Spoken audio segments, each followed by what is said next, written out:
Значи, вие сега моментално со последнава војна во Русија и Украина, развојот кој што го добивме на дронови е еднаков на предходната, да речем, 20-30 години во овие две. Зошто? Роботиката, вештачката интелигенција, сето тоа е толку развиено. И кога тоа ќе го ставите на децентрализирана физичка инфраструктура, добивате нешто извонредно.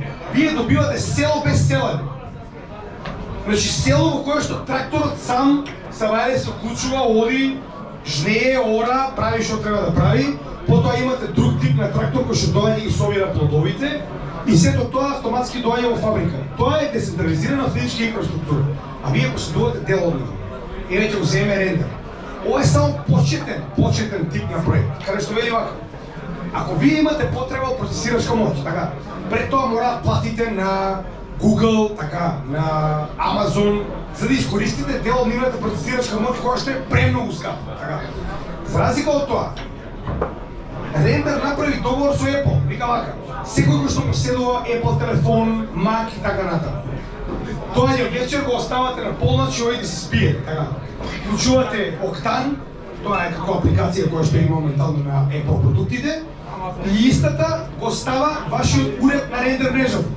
Значи на другата страна од светот, некој моментално треба да изрендира, да речеме треба да направи некој краток клип, така. И сега замислете колку процесирачка моќ ви треба сето тоа визуелно да го направите, така. Претходно со вашиот компјутер вас ви требале 24 часа за да го isпроцесирате тоа видео.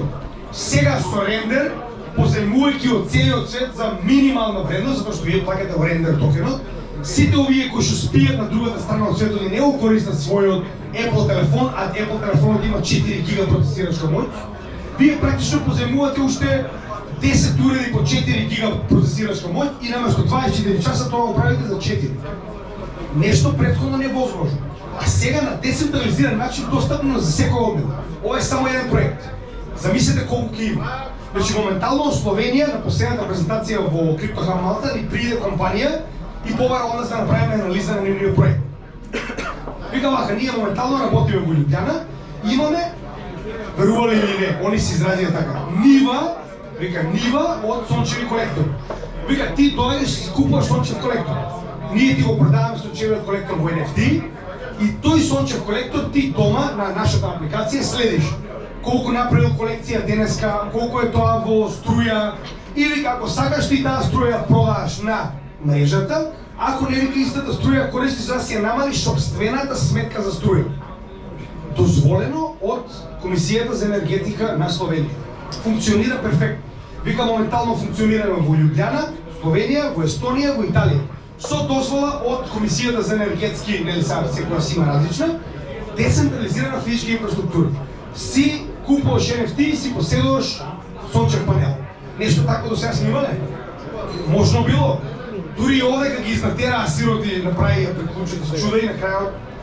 Но поентата тоа ми е, на децентрализиран начин из целиот свет се развиваат проекти кои што моментално носат технологија која што не може да биде замислена претходно, така.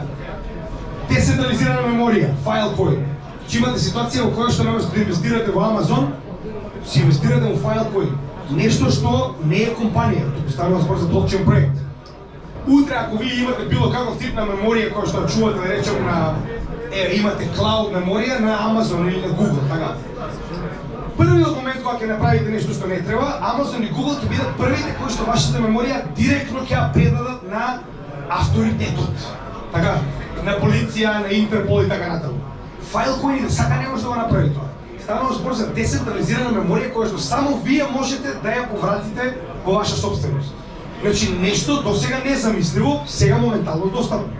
NFT, токенизација на приватна собственост. Ова е нешто кое што многу од луѓето многу го проценуваат. Они мислат дека NFT се CryptoPunk со ние 8-битни сликичиња, така. 3 милиони. Ситно, така.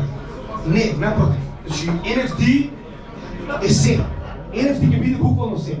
Значи до степен каде што катастарот ќе биде нешто сосема застарено, во превод. Вие имате кола. Вашата кола кошта 10 етериуми. Добро, сега малку претирувам, доста скапа кола, но како и да речеме кошта 10 етериуми, така. Добро помина до маркетот, за да купите кола 10 етериуми.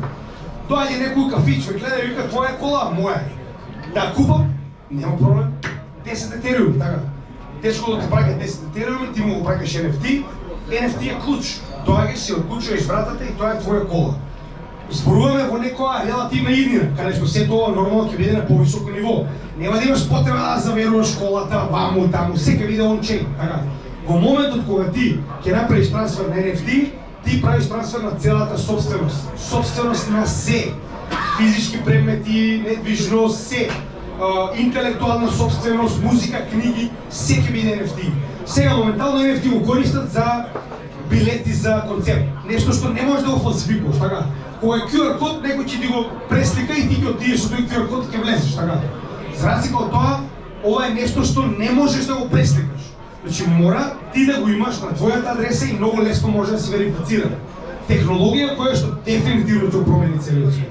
Метаверс, иако ова се игри, да не забораваме дека младите генерации сакале ние или не ќе живеат во виртуалниот свет. Што значи дека вашите деца сакале ви или не ќе живеат во сендбокс, во Decentraland, во било каде, така.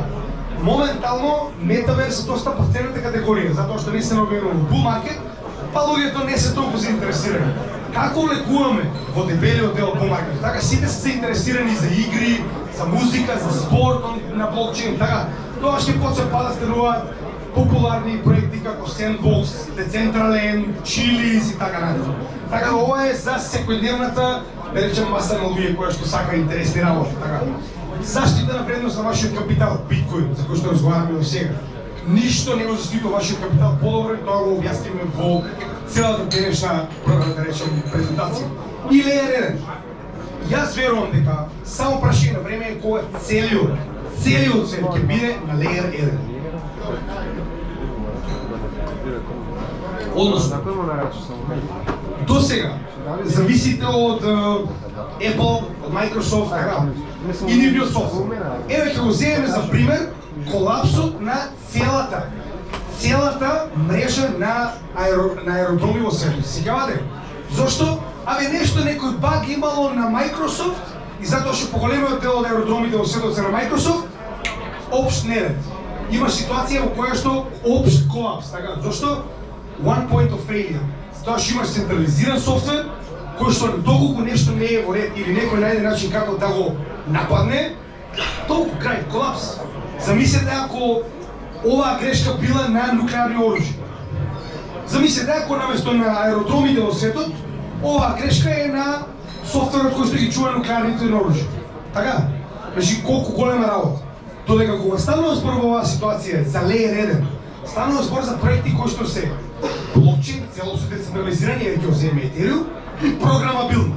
Што значи, тоа е како да имаш празна табла и можеш да црташ што сакаш на неа. Само истите се програмабилни, така. Што можеш да извадиш какви сакаш апликации за било што. Што значи Layer 1 ти нуди екстремно добра заштита, Ethereum. Значи после биткоин Ethereum има најголема компјутерска заштита во светот. Квантните компјутери се 5 генерации назад, околу 50 години, пред да имаат шанса да нападнат било која нова мрежа. Што значи, ти имаш ситуација во која што Ethereum тебе ти нуди светска заштита, децентрализирана, а можеш да изградиш што сакаш на него. Од најобична игра до децентрализирана менувачница до кодови за нуклеарна заштита на оружјето на било која земја, така. Значи сето ова целосно децентрализирано и само во твоја рака. Значи комплетно програмабилна мрежа. Нешто што верувам дека ќе го револуционира целиот свет. И се ако станува збор за иднината, јас тоа што постојано го зборувам. 11 јануари, верувам дека поголемиот дел од вас бевте присутни кога се случи. Имаше, значи, дебела војна помеѓу Гери Гангстер и најголемите волци во светот. Повторно, луѓето мислат дека државите се големи, не разбираат дека BlackRock е голем, дека Fidelity и Vanguard се големи.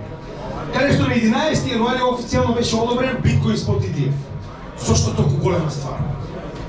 Во краткото постоење од само една година, 11 до 22 јануари, 540.000 биткоини преминале во нечии раце само преку биткоин спот ETF.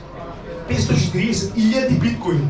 Тоа е, ако земаме 21 милион, значи 2,1 милион се 10%, ова е некаде околу 2-3% од купната количина за една година, замислете.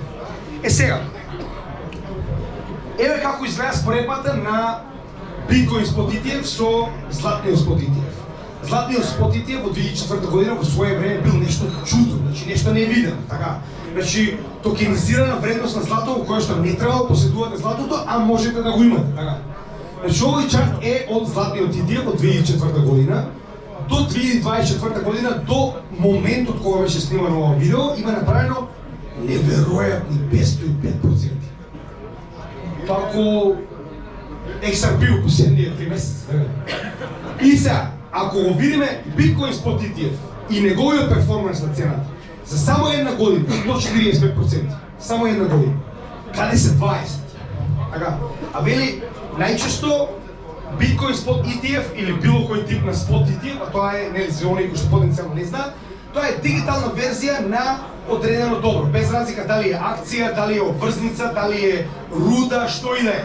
Тоа е дигитална верзија која што некој ја чува во ваше име и вие може да ја посетувате, нели, со одредена хартија од вредност во оваа ситуација во дигитализирана форма.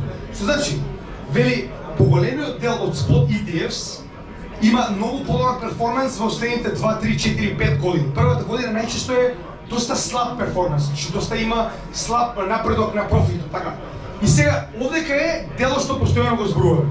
Значи, централизираните финансии нема појма за тоа каков е потенцијалот на крипто. И тоа го докажа со биткоин спот ETF. Знаете зошто? Ова го следевме секој ден, цел ден. Вели вака. Ние очекуваме, сега изборам Bloomberg, најголемиот, значи, финансиски кути кои што цел живот работат со финансии. Колку не разбираат кој е потенцијалот на крипто. Вика вака. Ние очекуваме дека ако влезат